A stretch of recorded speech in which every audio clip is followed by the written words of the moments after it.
Hi there. Today I'm going to review a game that I purchased digitally over the weekend. I saw it described somewhere as a minimalist indie game. It's called Race the Sun. I guess you could loosely define this as a racer, although I think the title sums it up pretty nicely. So, what's this all about? I'm piloting this sort of a hovercraft, I guess, and I'm trying not to crash into things, and I've got the sun kind of setting gradually in the background. And the thing about my ship is it is solar powered, so when the sun goes over the horizon, or when I find myself in shadow, like I was there for a second, I kind of stop charging, and when the sunlight is gone completely, then I sort of run out of juice and stop. That's one way the game ends. The other way is to actually crash into something and blow up. I'm sure I'll be doing both in equal measure here. So as for the power-ups, you have the little blue triangle things. Those are just for points. I think you get like point modifiers if you collect consecutive ones. The yellow thing I just grabbed there is probably the best power-up in the game because it gives you a little bit of a boost. And it also sort of rewinds the sun from setting. It makes it crawl back a couple millimeters in the sky, if you will, which extends the gameplay because again it ends when the sun goes down. This is very simplistic. It reminds me of an old arcade game. You're just trying to stay alive for as long as possible and get the highest score possible. Whoa. You can't truly fly in this game. You're just steering left to right. But you can jump if you have the right power-up for it, and that's the glowing green one that you can grab. See, I'm in trouble. The sun's kind of going down here.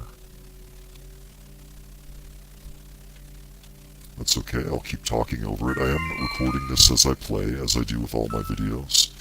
So forgive me if I have a brain fart moment. See, the sun just inched up a little bit there. And as I get through regions, they get progressively more difficult. So we have a lot more obstacles, etc.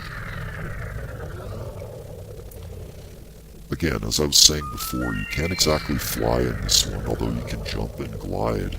I almost wish you could fly. It would be neat if you had sort of 3D freedom of movement, but I guess that would change the entire scope of the gameplay. Wow, it's getting hard here, and I just died. That's okay though, you do a lot of that in a game like this. The gameplay in this reminds me ever so slightly of Wipeout, just because of the way the ship handles and the speeds you're traveling at. Also kind of reminds me of the Episode 1 pod racing game, which was actually pretty good. Kind of an overlooked gem, if you ask me. Kind of reminds me of the speeder bike chase in Return of the Jedi, just because you're sort of whipping through these canyons with not a lot of room to maneuver. That's very cool. It's a very simple game to pick up and play, but it's addictive enough that you're going to want to keep playing it. You're not going to want to just go one round unless you're really short on time. The controls are very simple. I'm playing it right now with a PS3 controller, but you can just as easily control it with the keyboard. The only thing you have to worry about is steering left and right. You do also jump when you have that power up, and you can double jump, which I'll do here. Just lets you glide for a little bit longer. You can do barrel rolls like in Star Fox, just by pressing all the way in one direction and then pressing in the opposite one. You can also clip objects without dying, like trying to do it here, like that. It just sort of slows you down, which is bad, and I think it interrupts your point multipliers, which is bad. But yes, you can survive something like that without crashing. You have to hit it directly to crash. So the music in this one I've turned off for copyright reasons. There's nothing wrong with the music, except that it's very repetitive. It's kind of a classical meets techno, if you will. You know, it's got some violins, it's got a little backbeat, and the music does change from region to region. But you know, it's the same song. when you start at the beginning in Region 1, and you end up hearing it a lot. I myself would have preferred a customizable soundtrack so I can listen to what I want, but I guess you could theoretically do that anyway, just by loading up a playlist in Windows and then starting the game up. I think that would work. Sound effects are perfectly adequate for a game like this. They are what you would expect. Let's talk about the graphics. I think that's probably the most interesting point about this. Everything's in grayscale here, except for a little bit of glow around the power-ups, and of course the sun in the background, which has that interesting lens flare. So everything's kind of grayscale or monochrome for the most part. And everything has a very simple look to it that almost harkens back to the vector graphics games like Tempest, or perhaps like the early 3D polygon graphics games like Star Fox on the Super Nintendo. It's a little bit deceptive though, because if you look carefully, things are rendered very smoothly. And even though there isn't a lot of visual detail, they look very polished. Definitely more so than an older title.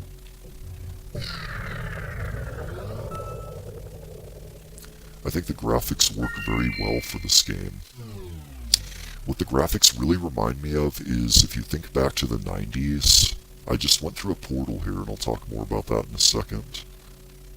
Back in the 90s, when it looked like virtual reality was first becoming a thing, the footage I saw from virtual reality games looked a lot like this. You had these games where you're floating around amid very simplistic geometric objects.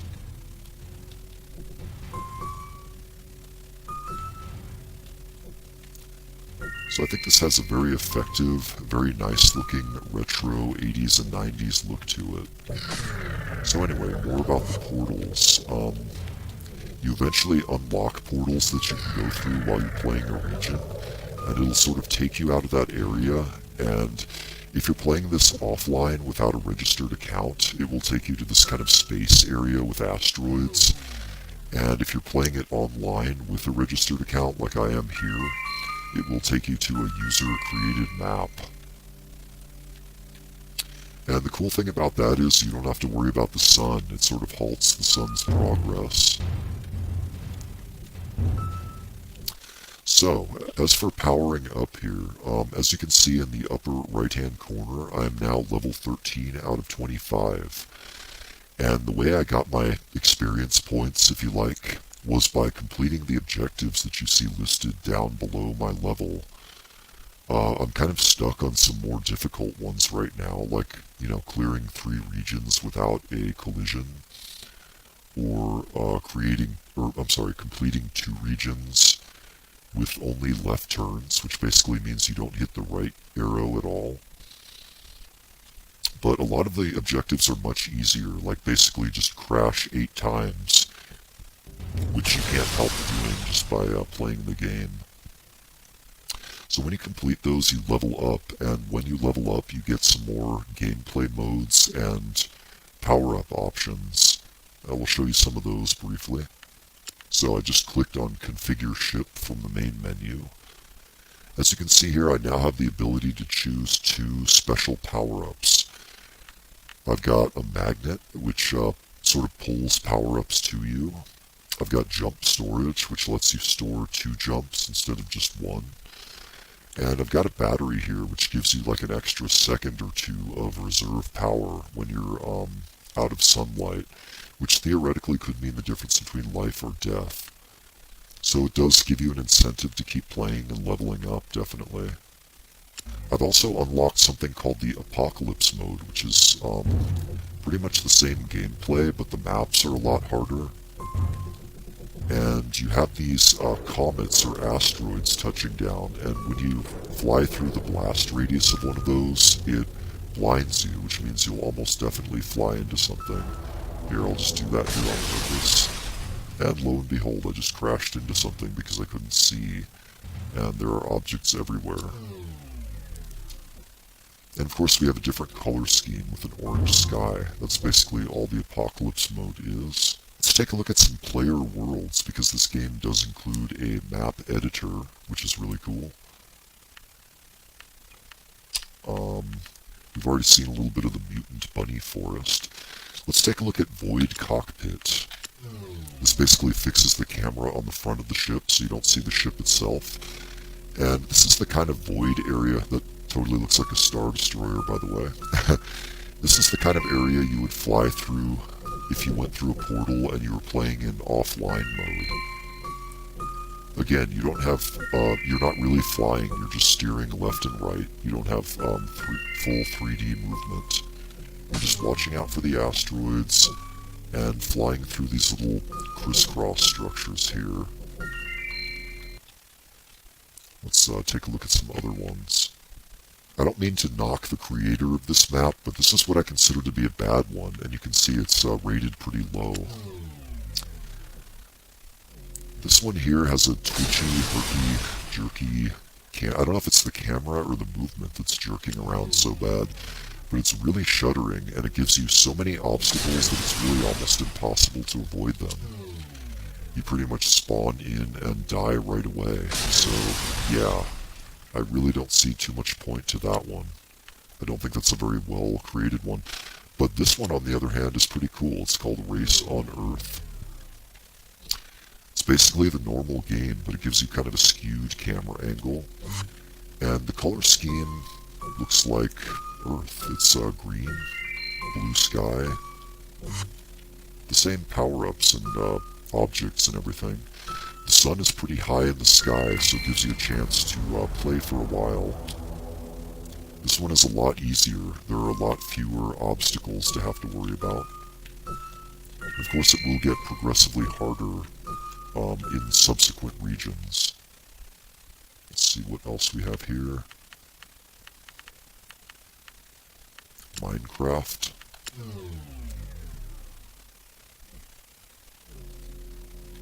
This one sets the camera closer in, and basically all it is a forest of kind of blocky looking trees. I don't think there are any real power-ups or anything like that, so that makes this a pretty generic map without too much going on.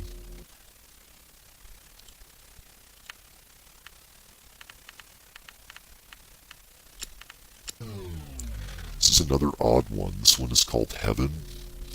And all it really is just unlimited power-ups with no obstacles.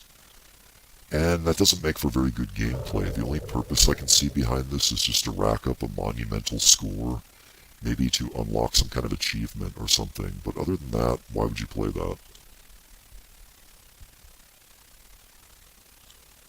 Let's look at Red Zone. This is a pretty standard map, except that everything is, well, red.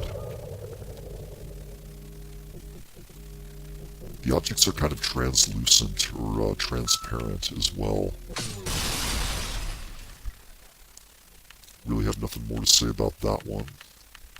Here's a noteworthy map. It's called Twitch Tetris, and I think as gamers we'll all get the reference here. I see what they did there, and I like it. It's really quite clever.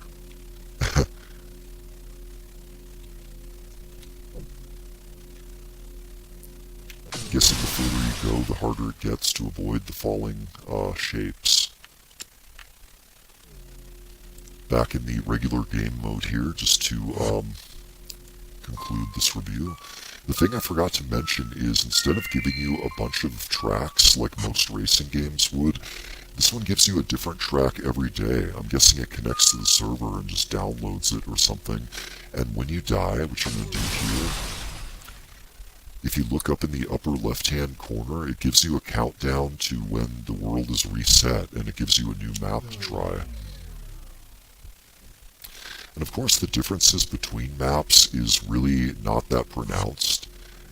All it really is just different configurations of objects. But still, it's an interesting concept, and I like that you can play pretty much an unlimited amount of player-created maps.